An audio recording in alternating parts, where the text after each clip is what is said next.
আমি চরমোনাই পীর সাহেবের কাছে জানতে চাই যে বিএনপির একজন কর্মী চরমোনাই পীর সাহেবের কাছে যে চাঁদা চেয়েছে, চরমোনাই পীর সাহেব যখন বলবে আমি তোমাকে বেহেশতে পাঠাই দিব, একজন ধর্ম অন্ধ সে বলবে যে আচ্ছা ঠিক আছে হুজুর আপনি আমাকে বেহেশতে পাঠাই দিবেন, এবার তোমার পালের গরু বড় যেটা নিয়ে আসো।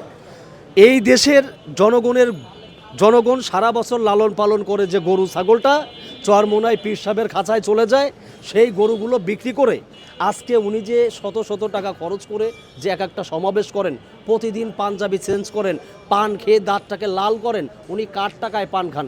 একজন পীর হয়ে আপনি যদি আল্লাহর নবীর তরিকায় পীর হয়ে থাকেন, একজন পীর আপনার খাওয়ার দরকার ছিল সেই ইহুদির বাড়ির খেজুর খেয়ে।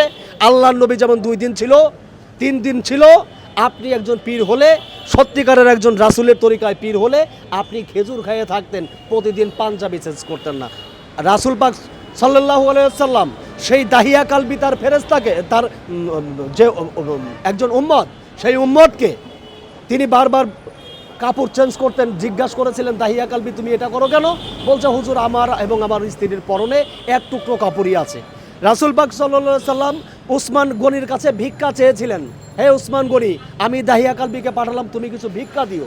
আপনি একজন পীর সাহেব, হাদিস জানেন না, কোরআন পড়েন না, আপনি পীর সাহেবগিরি করতে আসছেন, আবার লক্ষ লক্ষ টাকা খরচ করে আপনি সমাবেশ করেন, সেখানে দাঁড়িয়ে প্রকাশ্যে মিথ্যা কথা বলেন। আমি চরমোনাই পীর সাহেবের একটি মিথ্যার এভিডেন্স আপনাকে দিয়ে যাচ্ছি। ওই পুরন ঢাকার যে সোহাগ মারা গেল, সোহাগের ছেলেটা তখন তার অঞ্চলে সাংবাদিক মিডিয়ার কাছে সাক্ষাৎকার দিচ্ছে, অ্যাট টাইম একটা ছেলেকে উনি তার সমাবেশে ঢুকিয়ে হাত উঁচু করে বললো এটা সোহাগের ছেলে। আমরা মিডিয়া মারফতে জানতে পারছি সোহাগের একটা ছেলে একটা মেয়ে। তো একটা ছেলে আর একটা মেয়ে গ্রামে ছিল, সাংবাদিক মিডিয়ায় তারা সময় সংবাদের একটা ইউনিটকে তারা সাক্ষাৎকার দিচ্ছে, চরমোনাই পীর সাহেব এখানে হাত উঁচু করে দিয়ে দিল এটা সোহাগের ছেলে। এত বড় মিথ্যাচার করে যে 24 ঘন্টা চলে, সে আবার বিএনপির মতো একটি দলকে উনি বলার চেষ্টা করছে বিএনপি হচ্ছে স্বেচ্ছা চাঁদাবাজ, আওয়ামী লীগ হচ্ছে প্রফেশনাল চাঁদাবাজ। কিন্তু আমি আপনাকে বলতে চাই, চরমোনাই পীর সাহেবের কাছে কি রসিদ আছে? চরমোনাই পীর সাহেবের কাছে কি ভিডিও ফুটেজ আছে?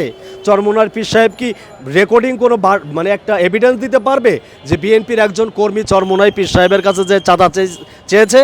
চরমোনাই পীর সাহেবের কোনো মানে ভক্তের কাছে যে বাংলাদেশে ভালো ব্যবসা করে তার কাছে যে চাঁদা চেয়েছে? আমি আপনাকে বলতে চাই বিএনপি সেই দল যেই দল বাদ দিলে বাংলাদেশের 18 কোটি মানুষের মধ্যে 9.5 কোটি মানুষ বিএনপির সাপোর্টার এবং বিএনপির দল করে। সেই দল যদি 1 টাকা করে 50 পয়সা করে প্রত্যেকটি মানুষ দান স্বরূপ দেয়, তারেক জিয়াকে, খালেদা জিয়াকে ভালোবেসে দেয়, সেখানে 4.5 কোটি টাকা হয়।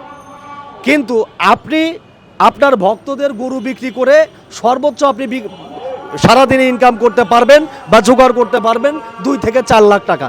আর তারেক জিয়া যদি মুখ দিয়ে বলে আমি অসহায় হয়ে পড়েছি আমাকে সাহায্য করো, প্রতিদিন মিনিমাম 5 কোটি 10 কোটি টাকা তারেক জিয়া নিতে পারে প্রতিদিন। তারেক জিয়ার দল যারা করে, মেজর জিয়ার দল যারা করে, তাদের চাঁদা নিতে হয় না।